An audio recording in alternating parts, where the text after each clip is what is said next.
I met with community leaders to discuss this case, and I'm looking forward to speaking with Mr. Gray's family soon. One of the things that we discussed was the importance of our efforts to continue to work together.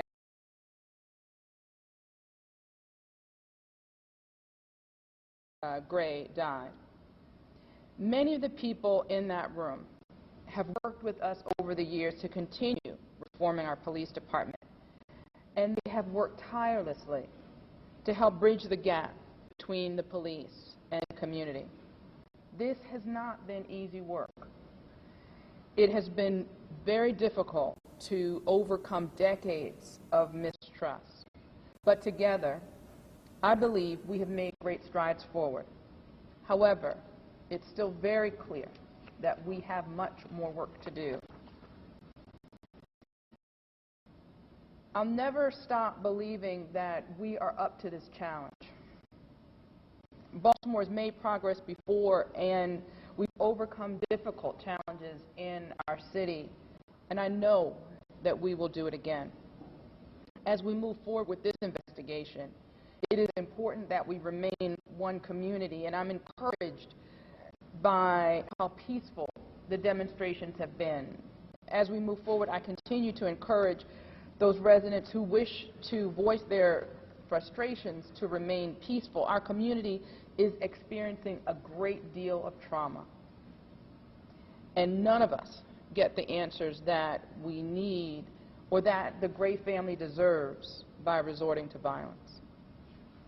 This is a very, very tense time for Baltimore City, and I understand the community's frustration. I understand it because I'm frustrated. I'm angry that we are here again, that we have had to tell another mother that their child is dead. I'm frustrated that not only that we're here, but we don't have all of the answers. I want to know why the officers pursued Mr. Gray. I want to know if the proper procedures were followed. I want to know what steps need to be taken for accountability. And if that happens and the facts tell us what we need to happen, that's exactly, we need to be able to follow those facts.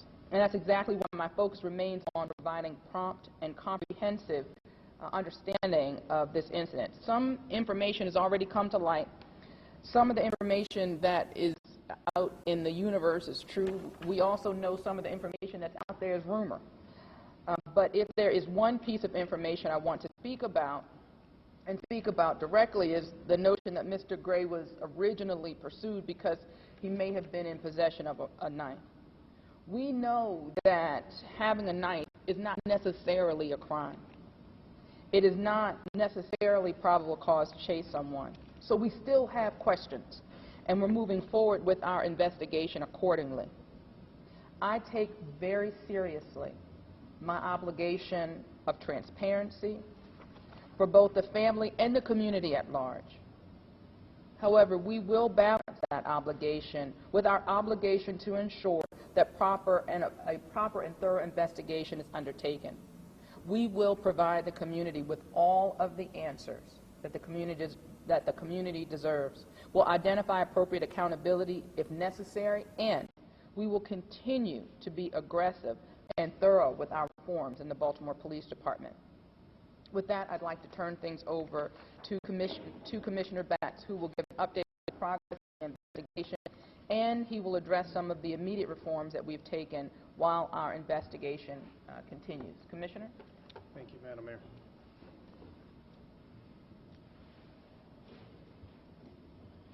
As I said yesterday at the news conference, I shared the fact that I'm clear that a mother has lost her child. I'm clear that a member of our community is not here anymore. I'm also clear that my goal is interaction between the police department and the community. The goal is to walk home safe for everyone. I am asking for calm and to allow the process to work its way through. The steps that will take place is that the police department will conclude their investigation, or our investigation by next Friday. Not this coming Friday, Friday after next. At the conclusion of that investigation, it will be forwarded to the state's attorney's office, to which they will make a ruling whether they will file the case or not file the case. At the conclusion of that, there will be an independent review board that I will call. This is the third of such independent reviews that we brought people in from the outside to take an honest look at our investigation as a whole. We are a community that's on the edge right now. Our voices need to be heard. The community's voices need to be heard. And the most part is that we need to listen. We too are part of this community, and I hear the outrage. I hear the concern, and I also hear the fear. I also ask for the media to also report in a responsible way, because we are on edge as a city, and I need your help to make sure that we get this out in the proper way. As people express their very real frustration in the coming days, we ask only that it is done peacefully. My motto, my goal, my focus is a reverence for human life. That's in our policies, it's in my statements. I make it clear that we will have a reverence for human life. But it goes beyond just the mere actions, including the manner in which we conduct ourselves is paramount. As we move with urgency, and I do say when we move with a sense of urgency in our investigation, we will examine every piece of evidence possible, and we will go where the evidence takes us. Areas of concerns for me, and the Deputy Commissioner will cover some of these. What did the autopsy come back with? And that happened today. And what is the preliminary findings of that autopsy? Was the gentleman seatbelted in the van per policy as we relate? Was there a delay in requesting the paramedics at the time that we saw that there may be some serious issues going on? We will show you the video from the CCTV that was referenced and make sure that you get a copy of that and any other video that you wish to see. Was there any evidence of a use of force? Was there a tasing that took place out there? Did the body show any use of force of tasing? Was there any broken bones on Mr. Gray? Was there any evidence of kicking, punching, strikes of any type upon his body? Was there any evidence of the voice box being crushed or any damage done to the neck area? Was there any internal trauma to the organs at all? Was there any vertebrae that were broken in a manner that would cause the severe issues that we are dealing with today? We've all seen the videos, and those that haven't been seen, we will make sure that you get a copy. The actions of our officers appear to be calm. They do not appear to be angry or overbearing when we watch the video. They have no objection to the filming when it's taking place. That doesn't mean or excuse that nothing happened. It just recognizes the facts that are on the video. Other videos that you will see from different angles will show the same location, which leaves all of us seeking more answers. As this investigation continues, we will take corrective action whenever and wherever it is necessary. If we see policies that don't make sense or out of date or antiquated, they will be changed quickly and immediately. If we find a procedure or a process that was handled incorrectly, we'll hold people accountable for that. We will train all of our officers to make sure it is remedied immediately. As a part of an ongoing investigation, I am ordering, and I have ordered, a number of policies to be reviewed and rewritten effective immediately based on national best practices. This includes our in-custody transportation procedures. It also includes the policies that address people in custody requiring medical attention. Anytime someone requests medical attention in any context, immediately we are to respond to that. I have directed our Professional Development and Training Academy to immediately start training tomorrow to certify all of our officers who operate transport vehicles. We will ensure that they have the correct training. We will validate that they have been trained on first aid, CPR, the correct way to seat and house a prisoner in the transportation of a prisoner, in request of any medical attention whatsoever. As we continue the investigation, we will identify any other issues that come to light and bring them to your attention. If I haven't made it too clearly now, we're being as transparent as we possibly can. We will be open, we will answer questions, we will bring this information to the public. We will continue to keep the public and Mr. Gray's family informed at every step of this investigation as we are able. We guarantee transparency, and as the mayor said, we also guarantee accountability. But at the same time, we're not rushing to judgment before we have all the facts that came into play. I have directed my command staff to ensure that every resource available is dedicated to the accurate, transparent, and timely resolution of this investigation. We have started a new task force. The task force to review this is part of our force investigation team that investigates all force. Our crime lab will be part of this task force. Our homicide investigators will be a part of this task force. Our training academy will also be a part of the task force that will bring to the state's attorney's office in the week after next the conclusion of all these revelations. And again, to Mr. Gray's family, I extend my condolences. To the citizens of Baltimore, we will get better. And to the men and women the men and women who are dedicated to keeping the streets safe in Baltimore, we stand ready to answer questions. Deputy Commissioner Rodriguez. Thank you, Commissioner. And thank you, Madam Mayor, both for your leadership in these times. It certainly makes our direction and what we need to do much clearer for us. My name, as you heard, is Deputy Commissioner Jerry Rodriguez, and I'm in charge of the Professional Standards and Accountability Bureau. I'd like to join Madam Mayor and Police Commissioner in extending my deepest sympathies to the Gray family. Our mission at the direction of the Police Commissioner is and has always been, without prejudice, partiality, to seek the truth and uncover the facts. And we are committed to do that. As you may know, my Bureau investigates all major uses of force by officers, or as in this case, any in-custody death resulting from officers' actions. I want to make it very clear, we go wherever the facts, wherever the evidence take us, and we will do that again. We will do so while demonstrating as much transparency as possible without compromising the investigation or violating any of the laws. There is a lot of misinformation in public, as has been stated earlier.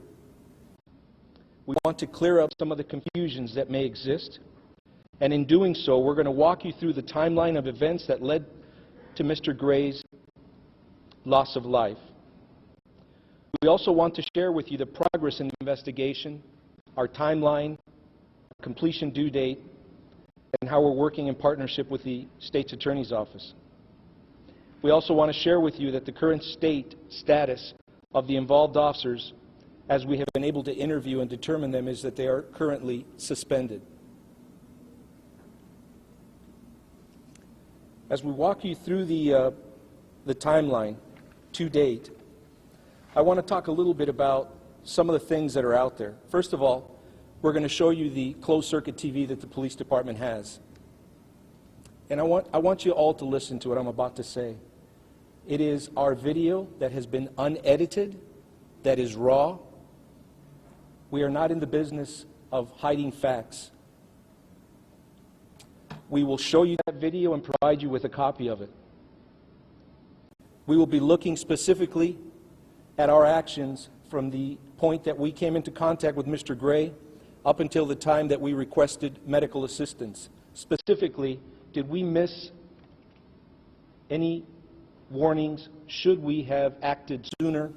Should we have acted in any different manner? As was discussed earlier, the autopsy was done today. And as we have stated before, that we had no evidence, physical or video or statements of any use of force. There was no physical bodily injury that we saw, nor was it evident in the autopsy of Mr. Gray. None of his limbs were broken. He did suffer a very tragic injury to his spinal cord, which resulted in his death. What we don't know and what we need to get to is how that injury occurred. We want to get there, but we want to do it very carefully, very thorough, and get to the truth of the matter. As the investigation stands today, we have interviewed all of those involved. We have 2 individuals that we need to interview. As we stated earlier, we're working with the medical examiners. I had folks from my bureau, investigators, homicide experts at the examination today with the ME's office. And our goal, our promise to you is that that investigation will be done by a week from this Friday, and we will submit it in its entirety to the district attorney's office for their review. At that point, we will work to provide any additional information that they may ask for, if any, in order to help them come to the conclusion. I believe we have a couple of, let's show the CCTV cameras. I know, there's a billboard there with the...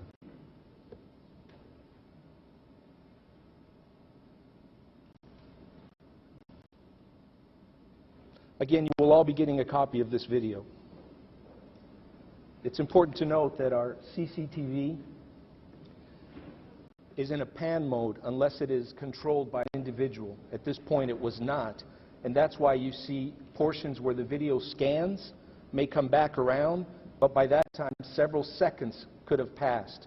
The only time the video will focus on a particular location or person or corner is if the investigator or the officer at the other side of the camera physically takes control of that camera and stops it from rotating.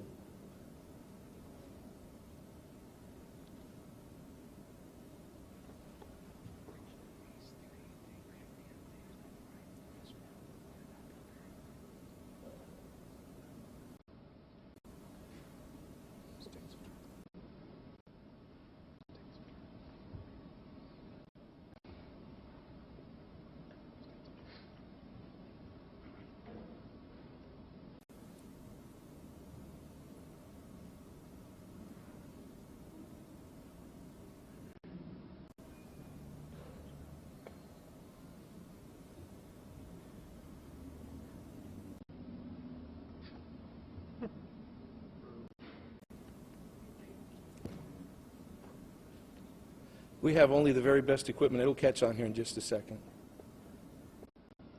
But it was important for us not only to show you that video today, to dispel, quite honestly, the rumors that have been put out there, but we're going to give you a copy of it. And again, that's right from our cameras. We have many of the other same videos that you have seen, the ones that were taken from different vantage points by members in the community. As soon as that's over, I will walk you through the timeline.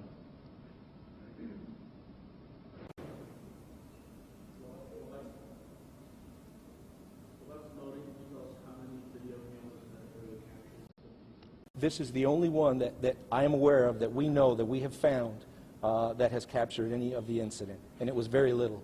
Of our CCTV cameras. I don't know the exact, we provided everything that was on there. You're going to get a copy of it. We're going to have a copy for all of you.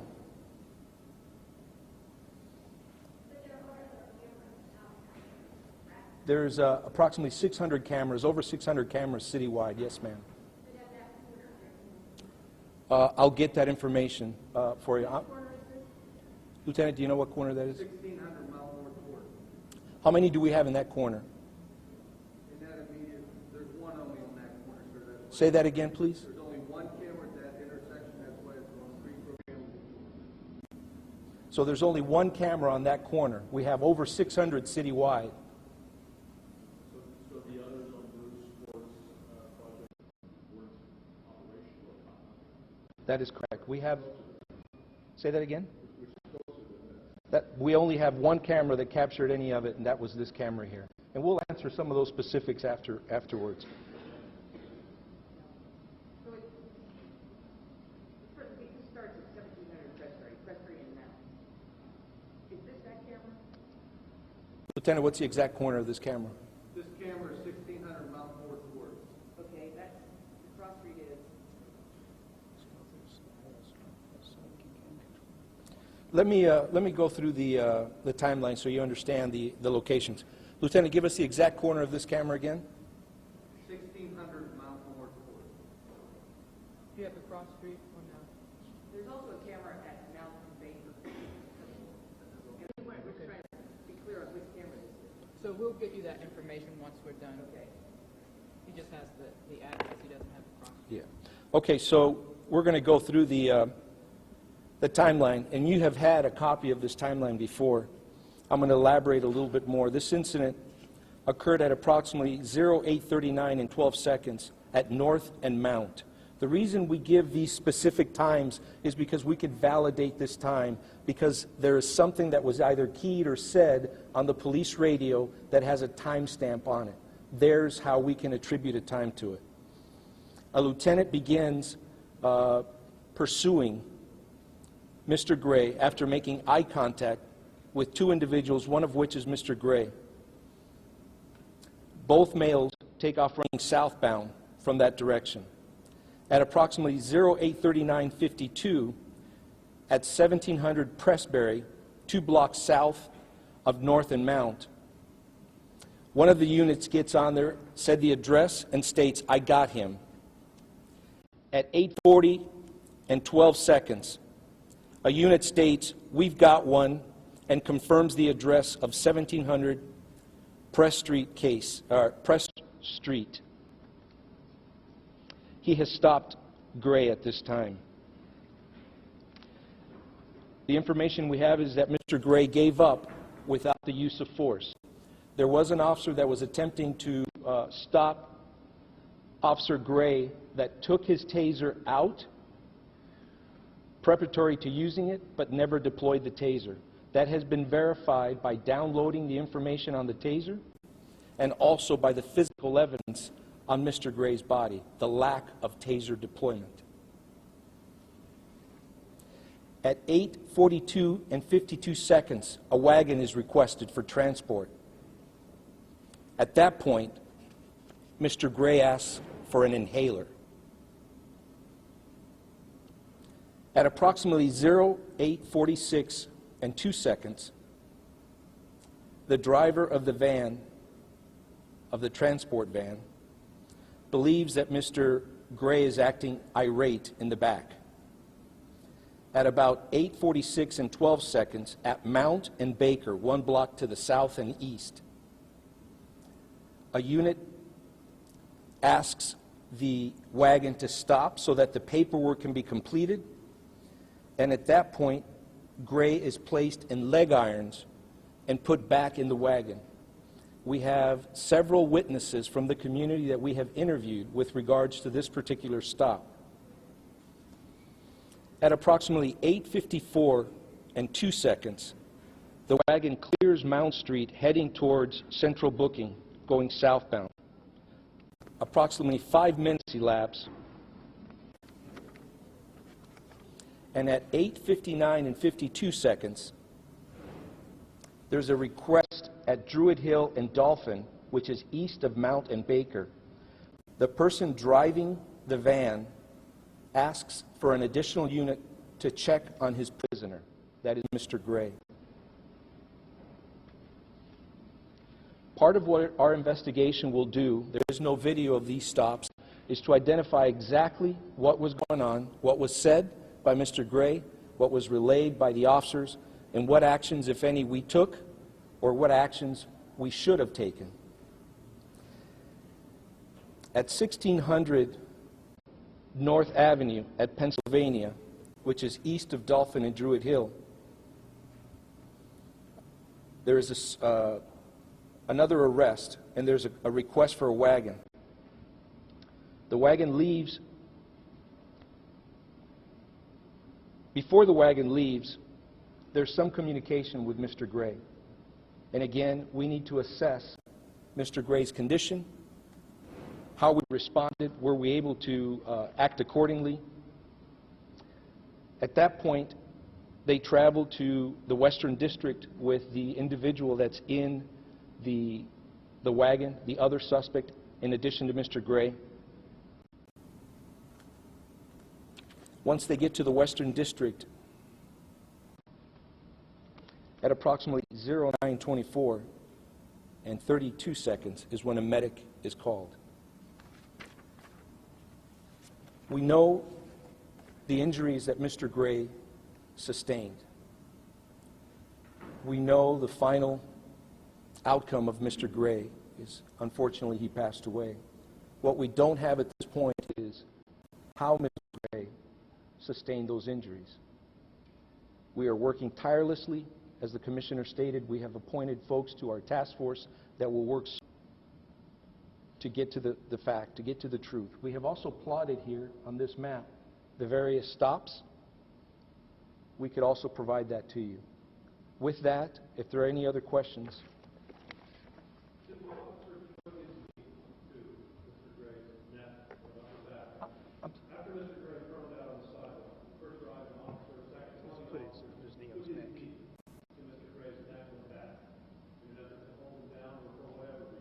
What did you say?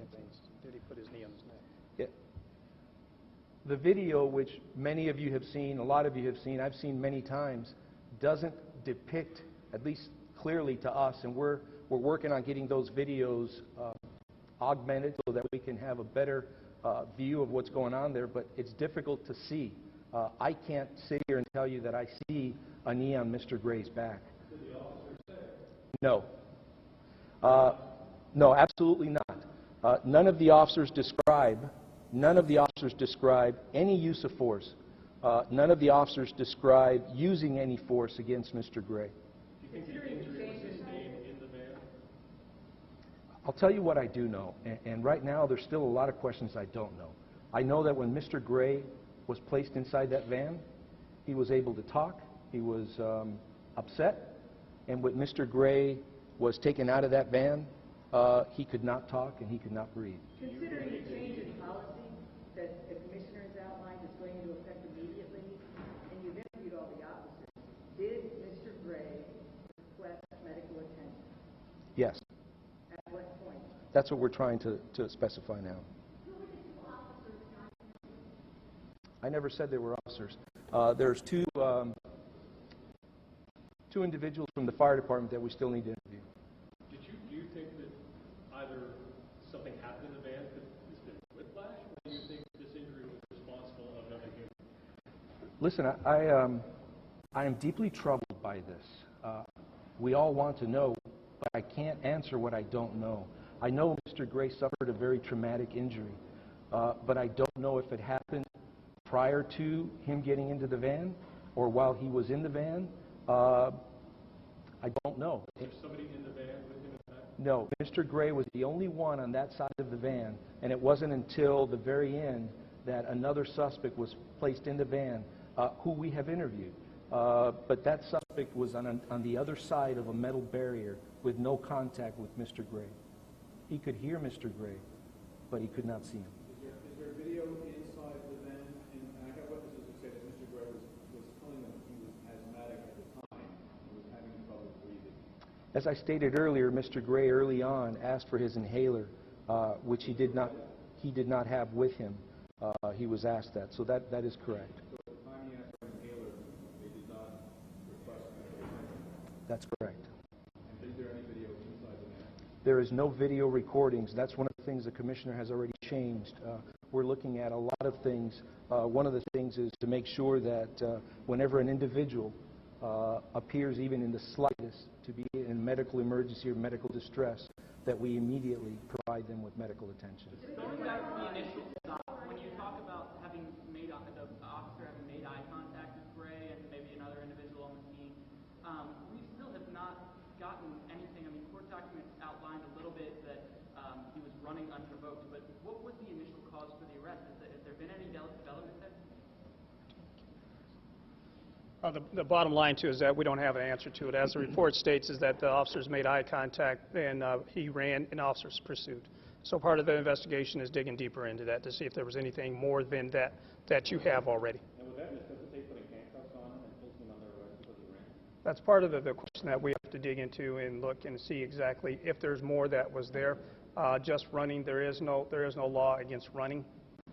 You've conducted a number of investigations thus far, yet you still have a lot of unanswered questions.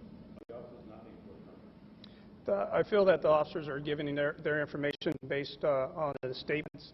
There's some things that, much like the medical examiner said today, is that we may not know the answers to all the questions. My job right now is to drive investigations to answer as many as we possibly can, to answer the questions, whether a knee on the back, to enlarge the video to see and slow it down to see if we can see those things, and do everything we possibly can to answer all the questions that we can. There may be certain questions out there that we may not have the answer to. Just clarify something about this. I asked the question, did he request medical attention? You said yes. Are you referring to when he asked for the inhaler? There was several times that we should have clicked to getting medical requests. He asked for the inhaler as he was going into. At one or two of the stops, it was noticed that he was having a little trouble breathing, where we should have probably asked for paramedics or had him looked at that time. Commissioner, if there had been body cameras on these officers in this case, is it your opinion that this would have happened at all? And second, given what's going on in the city, I know you want to put the pilot program in later this year with the full program potentially sometime next year. Would you prefer to speed that process up given what's happening? Well, you know, as I've shared before, is that I was at one of the first police agencies 5 years ago to start body cameras. I am a proponent of body cameras. I also think they're not a panacea to the solution to everything, and I'm not going to speculate on it if this would have happened or not. We are going to move forward. We have put out an RFP for body cameras. We are going to start a pilot program before the end of the year. I just want to add to that it's clear that what happened inside the van. And we don't have any procedure that would have an officer riding in the back of the van with the suspect. So even if the officers had body cameras, it would not cover that period of time. So now are we thinking about potentially putting something inside the vans also? I think he's already said that twice. Yeah, thanks. That is exactly what we're looking at this point in time. We do have cameras that are in vans, but it's just for the driver to see what's in the back. I would like to have those recorded, so we're moving very quickly to see how we can connect those and bring them online. So you're suggesting that this happened in the van, there was not an officer in the van, therefore this was medically induced? I don't think we're suggesting anything. Right now, we have to go through the medical examiner and having them submit their final report, and we'll take it from that point. That's their expertise. Currently, there are 6 officers that are suspended. How many are subject to potential criminal charges? That you have to, at this point in time, we're just doing an investigation. The state's attorney will take it from that point in time and see if there's any officers at all. We don't know if any are open to investigation. That's her responsibility. Did you want to answer that question? I'm sorry, ma'am.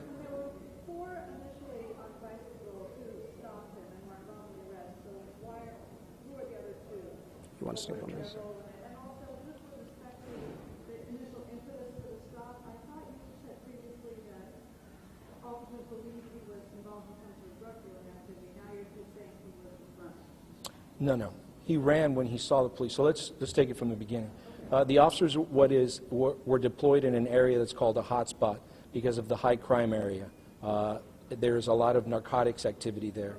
The information we have is that the officers saw, by the way, there's 3 officers on a bike, not 4. There's 3 officers on a bike. They see Mr. Gray and another African-American male. They both start to run. They believe that Mr. Gray had either just committed or was committing a crime, and that's why he ran. And you have to understand, when I'm telling you this, I'm neither validating, supporting, or rendering a decision. I'm merely stating the facts of what they gave us. And the crime that they believe he had just committed had to do with drug dealing? We don't have that. And then, so there were 3 on bicycles, and then can you just get us to the 6 that were suspended, and what were the others involved? There was the 3 officers that initially made the contact with Mr. Gray that initiated the stop, but there's also a person who drove the wagon and there's other officers that came into the scene throughout this time frame that we laid out. Obviously, there's one gallery across the city. We've received reports that people in the Gilmore Homes area have made threats against officers, gang members saying if officers come into that area, they will try and kill them. Can you confirm that, and what's your response to that? I'll confirm this. I've been here 2.5 years, and this city is unlike any other place, and I've had 30 years in law enforcement. This is a city that knows how to speak up, knows how to talk about injustices, but they do it in a very civil way. And I'm proud to be a part of this organization, and I'm proud that the members of our community speak up. This is not Ferguson. This is a city where we've worked very hard under this current administration to develop dialogue with the community, and we're here to say that we hear you, we understand the frustration, but our custom here in Baltimore is to work together towards a solution. Well, as per policy in the state, they're on suspension with pay, and that's per the law. And back to your earlier question, I'm going to go walk out in that area. So I'm going to go out and touch bases with our residents, our citizens, and make sure that we have support in that area and that we're listening to our community.